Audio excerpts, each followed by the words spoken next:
professores, professores coordenadores, sejam muito bem-vindos a mais uma reunião para desdobramento da pauta de matemática aqui pela Diretoria de Ensino de Mauá.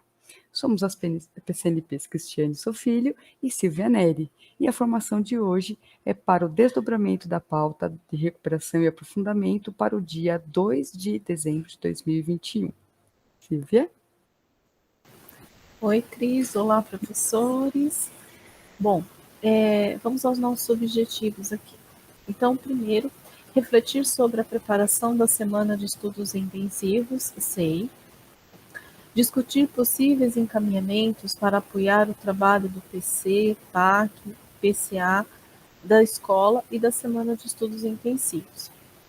Apresentar uma sugestão de roteiro para fortalecer o planejamento que poderá ser desenvolvido na escola durante a TPC pelo PC, PAC ou PCA da escola para a semana de estudos intensivos.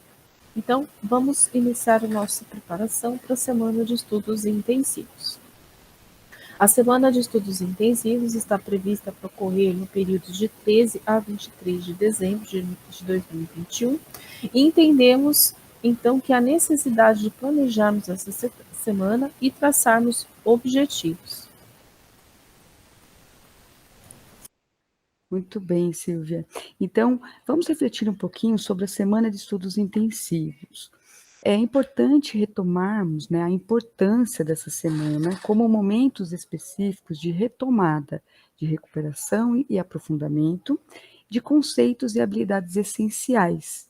Então, essa semana em específico, ela possui outras particularidades, né, pois sabemos que a gente não pode negligenciar, entendemos que com a retomada do ensino presencial, se faz necessário a semana de estudos intensivos um momento ainda mais importante, pois é fundamental nesse momento a retomada do nosso olhar atento enquanto professores em relação às possíveis e quais dificuldades os nossos estudantes estão enfrentando nesse momento. Planejando a semana de estudos intensivos. Então, vamos apresentar neste vídeo um caminho para fazer esse planejamento. E para começar esse caminho, nós temos aqui algumas questões norteadoras para a reflexão dos professores. Tá? A primeira questão é: o que os estudantes precisam ter desenvolvidos para aquele ano sério? Então, a resposta, Silvia, para essa pergunta, ela pode estar, né, nos resultados das avaliações, pois elas apresentam, né, um mapa, né, um mapeamento do que os estudantes aprenderam ou não das habilidades essenciais favorecidas durante o processo de ensino. Então, assim, os resultados dessas avaliações, elas servem como um direcionamento para as tomadas de decisões em relação às nossas práticas. E temos agora a segunda pergunta, né? A segunda pergunta: quais habilidades essenciais serão priorizadas na semana de estudos intensivos, Silvia? Muito bem. Por meio de um diagnóstico, devemos definir quais habilidades essenciais deverão ser priorizadas para propor o desenvolvimento nesta semana. Como sugestão, podemos estabelecer o critério de optar por habilidades com menor porcentagem de desenvolvimento satisfatório nas avaliações, como a AAP. E vamos para a terceira questão norteadora. Quais os objetos de conhecimento matemático desenvolvidos nas habilidades essenciais serão priorizados na SEI? Silvia, então é importante olharmos, né, para os objetos de conhecimento matemáticos, então atrelados a essas habilidades que devem ser tratados em sala. Então lembramos, né, que o currículo paulista de matemática, denominado também, né, como currículo em ação, ele está organizado em algumas unidades temáticas, em 5. Então só para relembrar quais são os números, álgebra, geometria, grandezas e medidas e probabilidade estatística, certo? E para nossa última pergunta aqui, quais estratégias de ensino serão adotadas, Silvia? Muito bem.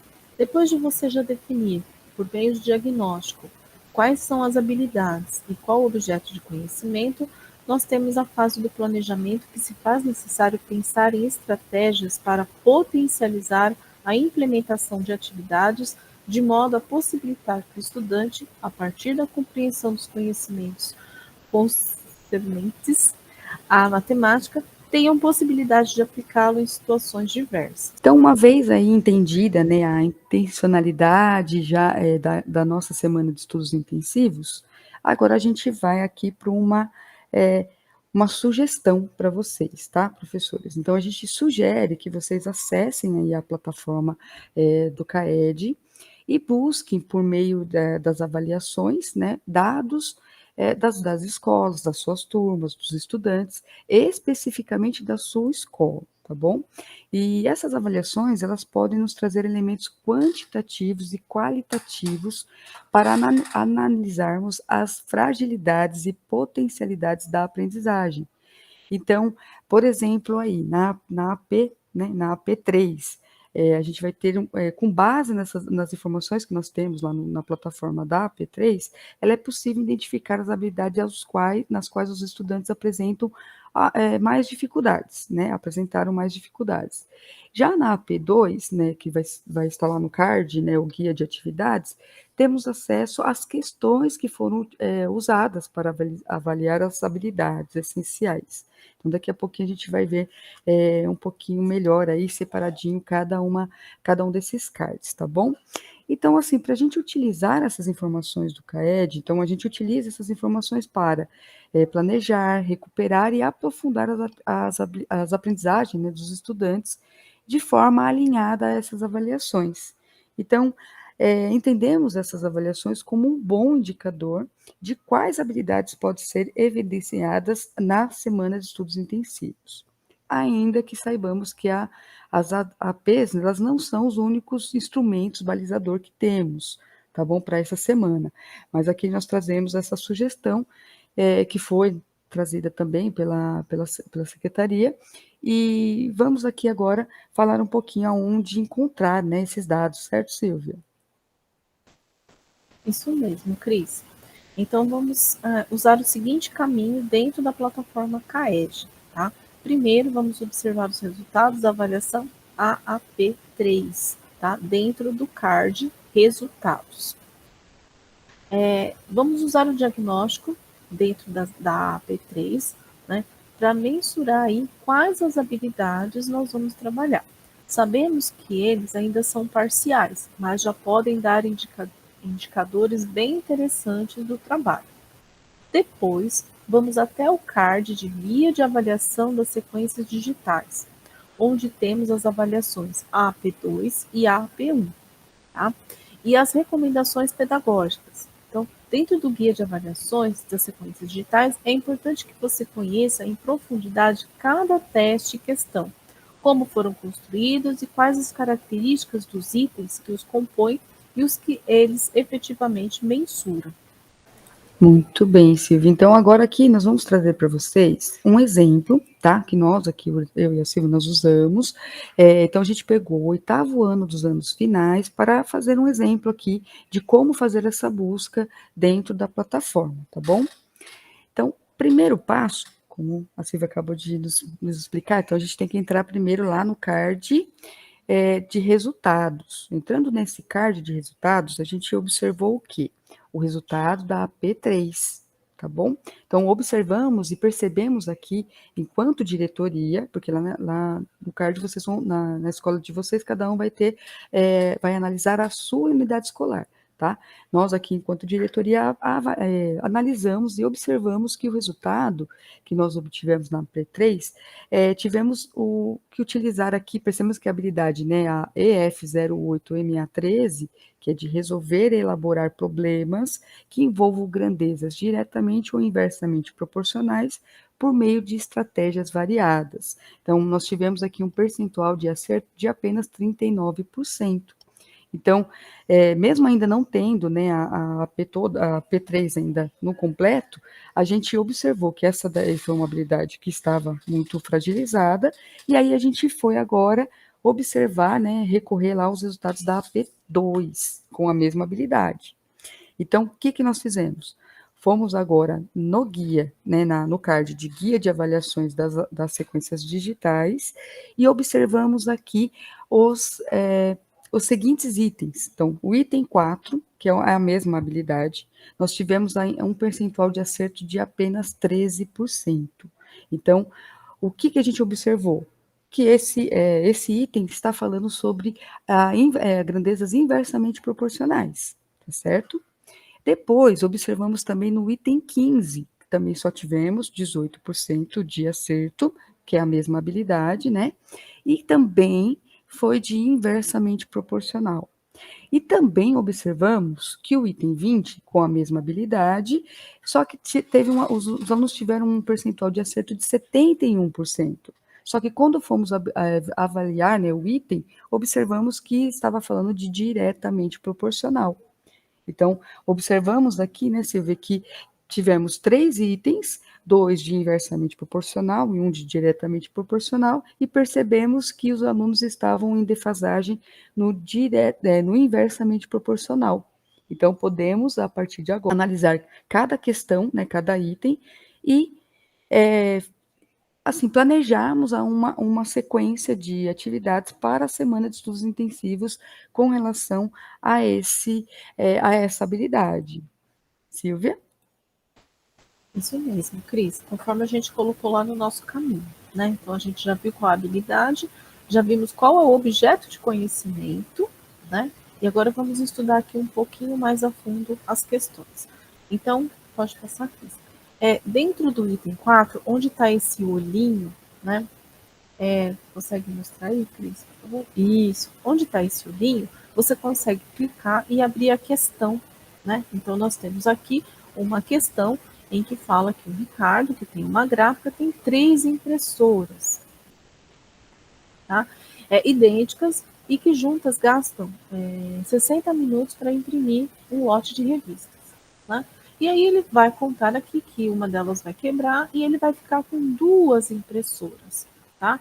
Na gráfica. E ele quer saber quantos minutos essas 2 impressoras gastam para imprimir esses lotes. Então a gente está analisando aqui a questão, né? Para que com base nessa análise a gente consiga preparar a nossa semana de estudos intensivos, tá? Aí no próximo slide nós temos aí também quando você clica lá naquele olhinho, ele vai dar a questão e já tem aqui a recomendação pedagógica, né? Então você já tem ali essa atividade, investiga a capacidade do estudante utilizar proporcionalidade inversa, né? Então olha lá, proporcionalidade inversa, como a Cris colocou, eram 13% só de acertos, certo? Bom, depois nós temos que para solucionar essa atividade, o estudante deve interpretar corretamente e compreender que o tempo gasto em minutos para imprimir um lote de revistas é inversamente proporcional à quantidade de impressoras utilizadas. Então, depois ele tem aqui a resolução do problema, né? E mais abaixo tem aqui uma informação interessante. Durante a realização dessa atividade, o estudante pode apresentar dificuldades. Quais seriam essas dificuldades? Considerar que o tempo gasto na impressora é diretamente proporcional à quantidade de impressos, tá? Utilizados, ou considerar que, com uma impressora a menos, o tempo gasto aumenta em 1 minuto. Além disso, o estudante pode manipular os dados do problema, dividindo o tempo gasto pelas impressoras e, na sequência, somar os resultados. Então, aqui ele vai dar uma indicação do que é uma possível dificuldade do aluno. Na próxima tela, nós vamos ter aqui o item 15, também 18%, um índice muito baixo, né? Então, clicando lá no olhinho, você vai abrir a questão e a recomendação. Então, nesse caso aqui, a gente tem um atleta que fez um treino de final de semana, sendo que no sábado ele completou o circuito em 90 minutos com uma velocidade de 60 km por hora. Já no dia seguinte, no domingo, ele completou o mesmo circuito com uma velocidade de 40 km por hora. E ele quer saber quantos minutos. Esse aqui é um problema clássico de inversamente proporcional, tempo e velocidade. Veja que são uma turma de 8º ano, preciso levar isso em consideração. né? Provavelmente eles ainda não estudaram esse conceito em ciências, né? Então a gente tem que abordar aqui com bastante cuidado, né? Na próxima tela, nós vamos ter a recomendação, tá? Então aqui a gente tem que esse problema é de proporcionalidade inversa. Inicialmente, analisar as grandezas e verificar se a relação entre elas é diretamente ou inversamente proporcional. Então, isso é muito importante o aluno conversar com o problema, né? Eu falo sempre que ele precisa conversar o problema. O que o problema vai responder à pergunta, né? Se é direta ou inversa. E aqui temos embaixo, ó, grandezas, velocidade e tempo são inversamente proporcionais. Por isso que a gente fala que é um problema clássico para trabalhar com o aluno, né? Temos a resolução do nosso problema e embaixo quais as dificuldades apresentadas. Então, apresenta dificuldade para compreender. Então, ele não compreendeu ainda o conceito, né? Porque como é um problema clássico, a gente trabalha bem o conceito de inversamente proporcional. O estudante pode confundir as grandezas envolvidas. Então, também é um ponto de atenção na hora de preparar aqui a sua C. Então, perceberam que dentro das questões, a gente vai observar o objeto de conhecimento e como essas questões foram apresentadas para os alunos e como a gente pode utilizar isso para a preparação da C. Na próxima tela, nós temos aqui o item 20, temos um acerto considerável, né, 71%, e nós temos aqui uma questão que vai falar de 11 máquinas produzem 539 peças. 4 dessas máquinas foram retiradas, então vai diminuir o número de máquinas, e eu quero saber quantas dessas peças eu vou produzir. Então aqui a gente tem um problema de grandeza diretamente proporcional. Então vamos ver aqui esses 71% que acertaram, mas a gente tem aqui uma quantidade ainda que não acertou. Nas recomendações nós temos aqui, ó, compreender que o número de peças produzidas por hora e a quantidade de máquinas utilizadas nessa produção são grandezas diretamente proporcionais. Mas aqui a gente vai tomar cuidado, porque a gente tem aqui esse 7, né, na resolução do problema, que é justamente um ponto de atenção, né? O aluno precisa aqui interpretar um pouco melhor o problema. Então, esse pode ser o motivo que os alunos erraram esse exercício, né? Porque aqui não é simplesmente utilizar o valor que estava lá, eu preciso fazer aqui uma diferença, né? Então, olha só que grifamos aqui embaixo. O número de máquinas retiradas para manutenção, né? Então, preciso considerar isso.